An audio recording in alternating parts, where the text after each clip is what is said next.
De vuelta en Alerta Temprana, en Día X, ya está junto a nosotros la presidenta de la Central Unitaria de Trabajadores, Bárbara Figueroa. Bienvenida, un gusto tenerlo acá con nosotros. Hola, muchas gracias por la invitación. Bárbara, queremos conversar de reforma laboral, queremos conversar de la gestión del gobierno, queremos conversar de la relación del Partido Comunista dentro de la nueva mayoría. A mí me gustaría, antes de que Luis te interrogue respecto a la reforma laboral, porque es el experto, ¿qué valoración hace usted del cambio de énfasis que ha hecho el gobierno? Estuvo aquí sentado hoy mismo el ministro de Hacienda, Rodrigo Valdés, el lunes pasado, explicándonos cuál era este giro y este cambio de énfasis, insisto, en favor del crecimiento y la productividad. ¿Siente usted que a lo mejor estamos cayendo en una racha económica tan negativa que finalmente no queda otra que colocar el acento discursivo, al menos en eso, o efectivamente está habiendo un cambio en el propósito de la autoridad y en las decisiones que pueda llegar a tomar de aquí en adelante? Yo tiendo a suponer que efectivamente estamos en una etapa donde la economía al menos está más lenta, y eso es del todo evidente, y ninguno de nosotros podría decir que frente a eso un gobierno se puede desafectar. O sea, extraño sería que en una situación de crecimiento lento un gobierno dijera, mire, en realidad no importa, nosotros tenemos un compromiso y sobre eso vamos a avanzar. Por lo tanto, uno puede entender que en ese marco se hagan ajustes. Yo creo que eso es parte de lo responsable para cualquier gobierno. Lo que a mí me parece que, sin embargo, uno debiera ponderar muy bien, sobre todo un gobierno, es que cuando hay tanta crisis de legitimidad, cuando se han cifrado expectativas, no expectativas que cayeron de las nubes, sino que expectativas que fueron consolidadas a través de una propuesta programática, yo debo ser lo suficientemente equilibrado como autoridad para, por un lado, hacerme cargo de la realidad económica, que eso es una condición sine qua non, pero que eso no se transforme en un argumento para finalmente buscar, desde una posición de poder, dejar de hacer algunas cosas. Exacto, que eso signifique finalmente, mira, voy a moderar, ya no voy a hacer las reformas comprometidas, porque creo pero que no tiene una convicción actuales, de en qué posición está el gobierno respecto a eso. Yo creo que eso es una disputa dentro del gobierno, así nosotros lo hemos caracterizado. ¿No resuelta a favor de ninguno de los Yo creo que no está resuelta en pos de aquellos que miran esto con los brillantes ojos de quien dice, con esto voy a poder controlar que no se haga el programa. Pero tampoco creo que en el cuadro que se está viendo se siga consolidando de la manera tan nítida que se dio durante el primer año y medio de gobierno el avance programático. Con esto te dejo yo, pero ¿qué cosa te parecería grave que el gobierno dejara de hacer en particular? No sé, una reforma previsional, por nombrar una cosa. Yo tengo la impresión que sería grave para la CUT que no se hiciera. Yo creo que yo creo que el tema previsional es uno de los temas más importantes para este país, pero tengo la impresión de que así construida el escenario como está hoy día y con los anuncios de la Comisión Bravo, eso es un tema que va a tener poca capacidad de ser dialogado de manera efectiva en lo que resta del gobierno. Yo creo que hoy día garantizar el proceso constituyente para efectos de construir una nueva constitución es una cuestión básica. O sea, yo creo que si eso el gobierno no lo hace, efectivamente estamos en un punto bien muerto. Los otros temas de la agenda, por ejemplo los temas nuestros que tienen que ver con el sistema de salud, que probablemente es de las grandes deudas post reforma educacional, el tema previsional como uno de los temas, yo diría, ancla, no solo en materia reivindicativa para el mundo del trabajo, para el mundo pasivo, sino que también como un pilar de lo que ha sido la construcción de este modelo de desarrollo, son cuestiones que son de urgencia, pero que evidentemente yo veo muy difícil que se puedan abordar con la profundidad que se requiere en el periodo que resta. Oye, Bárbara, una pregunta bien corta nomás. Tu memoria por lo menos eres allendista, ¿verdad? ¿Reconoces? Hay un claro. ¿Y bacheletista?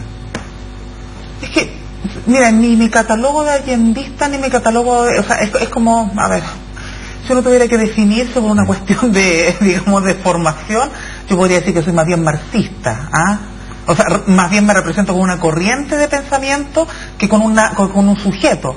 La valoración que uno hace de Allende es por el proceso que levantó, que lideró, que supo construir. Pero yo no diría que eso tiene que ver con, digamos, ser un actor que se encasilla a un sujeto, a un caudillo, a un referente. Yo más bien tiendo en ese sentido, a lo mejor soy un poquitito más clásica, soy un poquitito más anti-Wayne, y tiendo a ser más de concepciones modernas, ¿no? Que son de corrientes de ideas y no necesariamente de sujetos particulares, lo que no le resta en ningún caso todo el mérito que tiene Salvador Allende. Y que por cierto que tampoco es tratar de poner en una balanza la presidenta versus el rol que jugó Salvador Allende. Yo creo que... puede seguir contando eso, pero... No, Bárbara, yo quería entrar un poco al tema de la reforma laboral. Y bueno, usted como una dirigente sindical avesada ha dicho que la reforma no la deja totalmente contenta, que es una reforma muy moderada, pero yo a lo mejor es idea mía, pero creo advertir que una cierta sonrisa satisfacción en usted respecto a los resultados de este proceso, porque si uno mira los datos objetivos, y hay datos objetivos para compararse, la verdad que lo que ha logrado el movimiento sindical es bastante excepcional y extraordinario en el marco de referencia que uno quiere elegir. Por ejemplo, la OCDE, que la usamos para tantas cosas. Entonces uno ve, por ejemplo, que el famoso tema de la extensión de los beneficios, que en Chile hasta esta reforma era voluntaria para el empleador. De atribución exclusiva claro, al empleador. Como lo es en 20 países de la OCDE, hay otros 13 países de la OCDE en que es automática, o sea, no es a voluntad ciudadana, y hay solamente 5 países en los cuales el sindicato tiene que consentir. Entonces, yo diría, ustedes se situaron, digamos, inmediatamente dentro de los países en que los sindicatos tienen más participación en esa materia. En materia de reemplazo interno, que es otra de las grandes discusiones que hubo, porque hubo el fin del reemplazo en general. El reemplazo externo efectivamente es una práctica muy minoritaria en la OCDE, hay muy pocos países que lo tienen, pero el reemplazo interno es amplia y abrumadoramente mayoritario. O sea, hay 25 países de la OCDE que tienen reemplazo interno y hay solamente 2 que no tienen ningún tipo de reemplazo interno. Entonces, usted logró, y bueno, hay que reconocérselo como dirigente, usted logró una reforma que pone al movimiento sindical chileno prácticamente a la vanguardia en cuanto a este tipo de reivindicaciones, y mucho más avanzado que países que por su nivel de desarrollo, por su historia, uno diría que los derechos de los trabajadores y de los sindicatos se respetan mucho. Entonces, yo veo que ustedes han jugado un poco el juego de que esta reforma no los satisface realmente, pero debería satisfacerlos mucho. Se han logrado cosas que son bastante inéditas y que para algunos de nosotros pueden tener efectos contraproducentes. Esta es la categoría de las no convenientes que hablábamos al principio. Exactamente. ¿Qué me dice de eso? Mira, yo tengo la impresión de que el gran valor del debate laboral, de lo que se logró y que logramos, efectivamente eso es un mérito del movimiento sindical, porque lograr que se hablara de estos temas en el país no fue solo la voluntad de un gobierno o en su momento de diversidad de candidatos, no, tuvo que ver con una apuesta que hizo el movimiento sindical, de una estrategia que permitiese que este debate se instalase en Chile. Y yo creo que en eso efectivamente nosotros fuimos tremendamente eficientes. O sea, hoy día en Chile se puede hablar de temas laborales, nadie se espanta, nadie se desmaya, si bien aún surge con mucha fuerza. Se desmayan escondidas. O sea, claro, se desmayan escondidas. Algunos probablemente sufren internamente mucho, ¿no? Pero lo cierto es que el debate laboral hoy día tiene naturalidad en el marco de un debate democrático. Y yo creo que eso es la principal ganancia de este proceso. Rompimos o de alguna manera pero se hubo quebró. Reformas laborales importantes. Recién recordábamos a don Patricio Aylwin, y en su gobierno hubo reformas laborales importantes. De hecho, en el marco del gobierno de Patricio Aylwin se restituyeron los acuerdos marco, gracias a eso logramos restituir políticas como salario mínimo. Claro, en la vuelta a la democracia era de esperarse, ¿no?, que al menos esos pisos mínimos se avanzaran.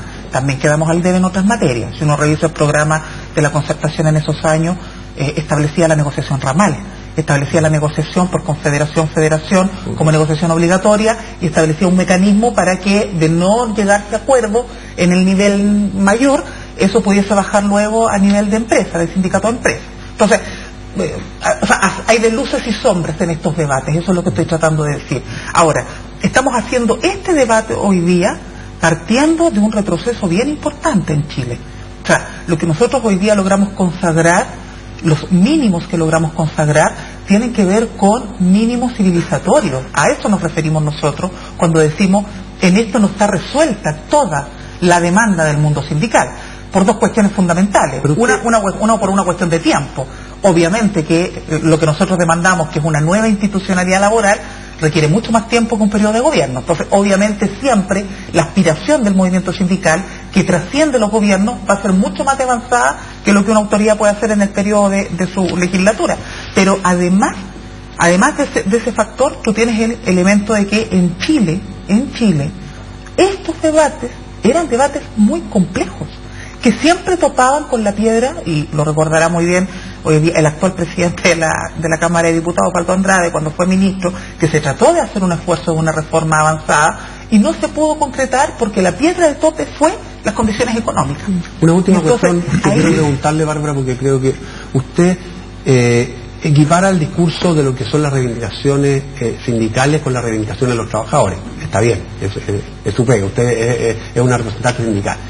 Pero esta reforma, indudablemente, en temas como por ejemplo la eliminación de los grupos negociadores, disminuye las opciones a los trabajadores. O sea, los trabajadores tienen menos libertad que la que tenían antes de esta reforma para hacer su negociación colectiva. Y sin embargo, usted lo muestra como algo civilizatorio. ¿Será tan civilizatorio quitarle opciones a los trabajadores como se quitan opciones en esta reforma al prohibir, por ejemplo, los grupos negociadores? O sea, yo no sé si... la pregunta que uno pudiera hacerse de vuelta ahí es ¿por qué no existen grupos negociadores en otros países del mundo? Esa es una pregunta que uno podría hacerse, a partir de la misma reflexión que tú haces. Tú dices, bueno, ¿por qué en Chile se limitan los grupos negociadores? Lo que uno pudiera preguntarse es si todos los países del mundo, donde está consagrado los derechos a huelga, donde efectivamente la extensión de beneficios tiende a ser, y eso es efectivo, yo eso nunca lo he discutido, tiende a ser universal, pero nunca una atribución exclusiva del empleador, como en Chile. Hay 20 países de la OCDE en que es voluntaria para a sola voluntad del empleador. No, porque tiene que cumplir con ciertos requisitos. No es como en Chile. En Chile tú no tenías ninguna requisito. Yo diría que básicamente solamente restricciones en Francia y en Austria hay que cumplir algunos requisitos. En todos los demás países. Porque lo que tú tienes, y ahí volvemos al debate que yo estaba tratando de señalar, es una concepción del rol del sindicato, no como una mirada agresiva como ocurre en nuestro país. Donde, por ejemplo, hoy día, cuando tú hablaste de esta norma, por ejemplo, ya la extensión... ¿Pero tú quieres decir que en Austria hay menos derechos a los trabajadores que en Chile? ¿Eso quiere decir? Yo creo que lo que está tratando de señalar es que nosotros tenemos concepciones... Pero hay 20 países, entre los cuales hay países de mucha tradición, que tienen la norma que teníamos nosotros en Chile antes, que es que el empleador voluntariamente podía extender los beneficios. Ahora, esta cuestión, en estricto rigor, es algo que ha sido siempre cuestionado por parte de la OIT. Bárbara, si uno lo revisa. Yo me imagino, o sea, siempre es que estas cosas son importantes porque efectivamente es ahí donde uno se está jugando el debate real en materia laboral. El debate real en materia laboral es: ¿un sindicato puede fortalecerse cuando la extensión de beneficios está solo radicada en la atribución unilateral del empleador? ¿Puede un sindicalismo hacer? Bueno, hay 20 países de la ONU que obligan que pero tú estás partiendo de una realidad que no es la realidad de Chile. Tú me estás poniendo el ejemplo de países de la OCDE donde el sindicalismo es reconocido como un actor relevante, no solo en materia reivindicativa económica, sino que como un actor de una relevancia para el ejercicio de la democracia. Entonces, cuando tú partes de una cultura sindical que en Chile fue erradicada y lo comparas con países donde el sindicalismo es valorado, estamos partiendo de puntos que son diametralmente opuestos. Por eso en Chile era tan necesario establecer una cláusula que tú podrías haber dicho, mira, ¿en otros países del mundo esto se requiere? No, pero en Chile sí. ¿Por qué? Porque en Chile lo que se acostumbró es que por la vía de los grupos negociadores, práctica que ha sido observada por organismos internacionales, yo lo que hacía era paralelismo sindical, anteponer un órgano que solo se constituía para efectos de negociación versus el sindicato, que es un actor permanente. En materia de por favor, Lucho. No creo que hayan sido pero nadie es libre y no se puede organizar. Agustín tiene la palabra. Yo voy a venir en auxilio suyo si es que necesita. No lo quiero contrariar mucho porque Agustín además quiero decir que perdió el Wander, así que no me inflige un dolor. ¿Viste cómo te hirió antes de la pregunta? Pecho. Bárbara, claro, a mí me doy cuenta de que para usted debe ser tremendamente desconcertante sufrir el ataque de la oposición de derecha y del sector empresarial, porque esta reforma es demasiado atrevida, Y por otro lado, recibir, como yo leí en el Mercurio del Paraíso el domingo pasado, una entrevista a Gabriel Boric, donde la atacaba con una dureza que ni siquiera la derecha la ha atacado, porque él la acusaba de deponer las banderas del mundo del trabajo. Quizás esa tensión entre dos, no diré extremo, pero dos posiciones que no son las suyas, hable muy bien de que usted se ha manejado, por lo menos en mi posición, con mucha sensatez. Pero por favor, si el derecho colectivo del trabajo está centrado en la existencia del sindicato, en negociación colectiva y en huelga, y este proyecto lo que hace es apoyar eso. Pero quiero ir a otra cosa. Usted dijo marxista, está muy bien, no encuentro yo que sea una fea palabra, y es militante del Partido Comunista. Yo querría preguntarle, ¿qué significa ser comunista hoy día? Porque los postulados del Partido Comunista como expresión política más relevante del marxismo eran, en materia de formas de gobierno, no a la democracia, sino a la dictadura del proletariado. En materia de partidos políticos, no al pluripartidismo, sino partido único. En materia económica, economía centralmente planificada y término de la propiedad privada de los bienes de producción. Y cuarto, como postulado económico y social dominante, de cada cual según su trabajo y a cada cual según su necesidad. No de cada cual según su trabajo y a cada cual según lo que aportó, sino según su necesidad. Estos eran los postulados claros del marxismo y sobre todo del Partido Comunista. ¿Qué de eso suscribe usted hoy, que es una militante joven del Partido Comunista y que quizá uno estaría esperanzado de que ponga en duda que lo mejor es la dictadura del proletariado, que ponga en duda que lo mejor es que haya un partido único, que ponga en duda que la economía tiene que estar centralmente planificada y que ningún medio de producción puede ser de privado? ¿Qué piensa usted? Mira, yo lo primero que voy a señalar es que, claro, ahora, tenemos posiciones muy de extrema en la línea de esta reforma es mala porque es prosindical y coarta la libertad de los trabajadores, como si los trabajadores solos en el mundo fuéramos libres. O sea, yo frente a un empleador nunca voy a ser libre, sola.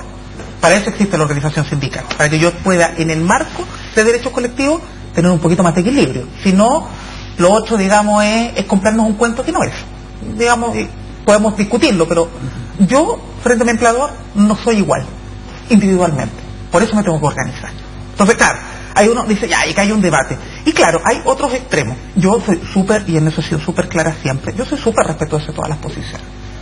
Podré no compartir los énfasis de algunos, de unos u otros.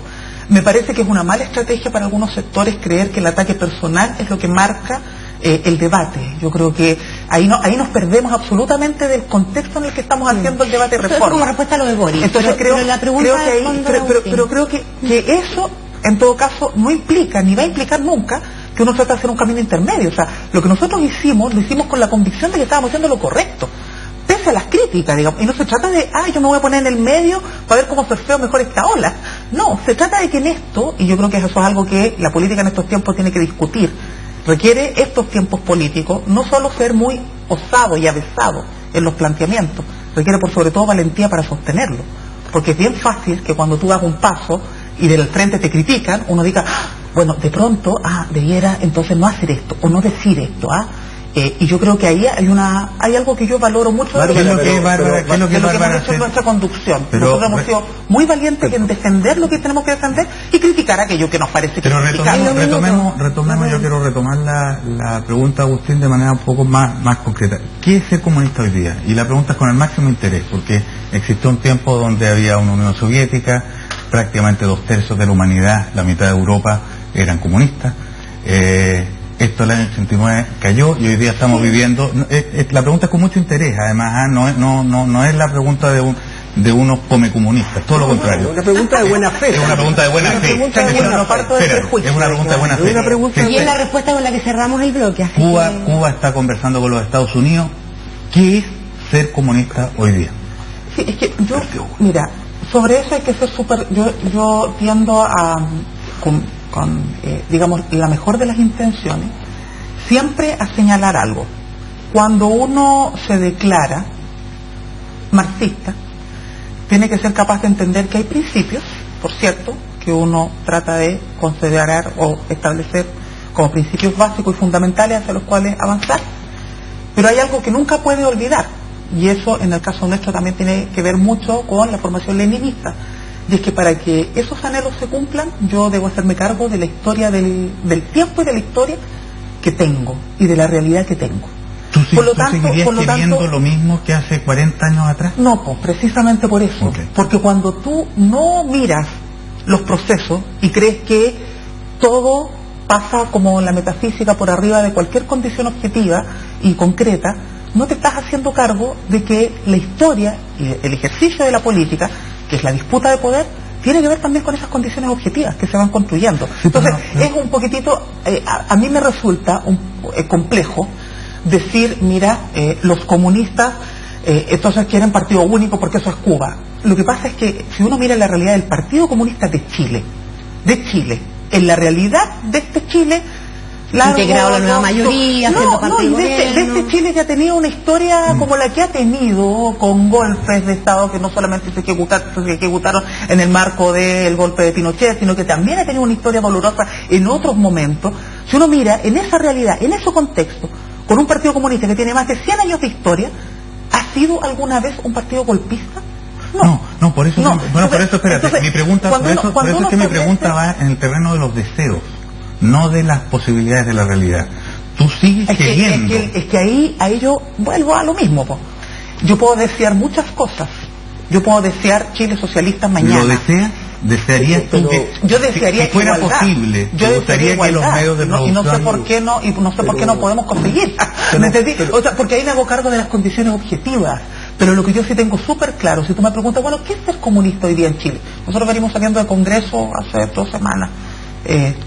Ser comunista en Chile hoy día es tener un instrumento, que es el partido, porque el partido no es un fin en sí mismo, es un instrumento que busca desde una representación, que es la clase trabajadora, no en el concepto obrerista, sino que esta clase trabajadora diversa que es hoy, porque el mundo del trabajo se diversificó, generar cambios para mejor y mayor igualdad.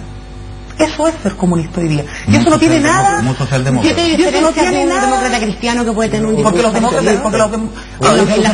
No quiero hablar en contra de ninguno de mis... No, por poner un ejemplo, un PPD o cualquiera.